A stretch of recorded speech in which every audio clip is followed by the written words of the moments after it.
প্রিয় ভিউয়ার্স, আসসালামু আলাইকুম। আজকে আমি আপনাদের সামনে প্রেজেন্ট করব কিভাবে সিম, বেগুন, আলু এবং পেঁয়াজকলি দিয়ে সবজি রান্না করা যায়। তো দেখুন ভিউয়ার্স, আমি একটা পাত্রের মধ্যে সব উপকরণগুলো সুন্দরভাবে ধুয়ে নিয়েছি এবং আমি এখানেই সব কিছু দিয়ে দিয়েছি। দেখুন, কাঁচামরিচ, হলুদ, আদা বাটা, রসুন বাটা, পেঁয়াজ কুচি এবং লবণ। এখন আমি এখানে তেল মিক্স করব। সরষের তেল দিচ্ছি আমি। আপনারা চাইলে সয়াবিন তেল বা অন্য কোনো তেলও দিতে পারবেন। দেখুন ভিউয়ার্স, আমি এখন একটু পরিমাণ মতো পানি দেবো, কারণ এই তরকারিটা আমার ভাজা ভাজা ভাজা অথবা ঝোল কোনোটাই হবে না। এই তরকারিটা হবে মাখা তরকারি, একটু ভেজা ভেজা থাকবে তরকারিটা। তো দেখুন ভিউয়ার্স, আমি কত সহজে আপনাদেরকে সবজি রান্নাটা দেখাচ্ছি।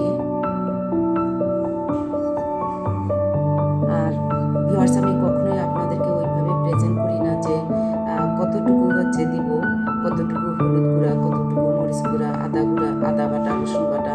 আসলে এটা আমি কখনোই দেখাই না এই জন্য, কারণ এটা যে যার মতো করে যেমন খাবেন ঠিক সেরকম দিবেন। তো ঠিক আছে ভিউয়ার্স, আমি সবজিগুলো মেখে আপনাদেরকে আমি সব উপকরণগুলো এখানে সুন্দর করে মাখবো।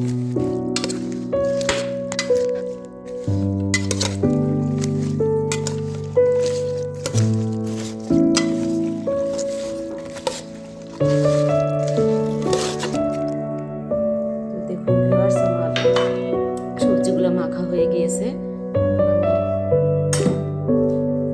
এখন আমি একটা ঢাকনা দিয়ে ঢেকে দিচ্ছি এবং আমি চুলাটাকে অন করে দেব।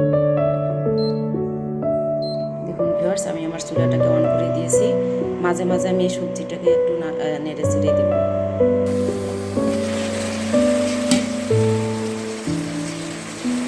দেখুন ভিউয়ার্স, আমার সবজিটা হয়ে আসছে। আমি এই পর্যায়ে একটু ধনিয়া পাতা দিব, তাহলে খেতে আর একটু ভালো লাগবে। দেখুন অল্প করে পানি আছে।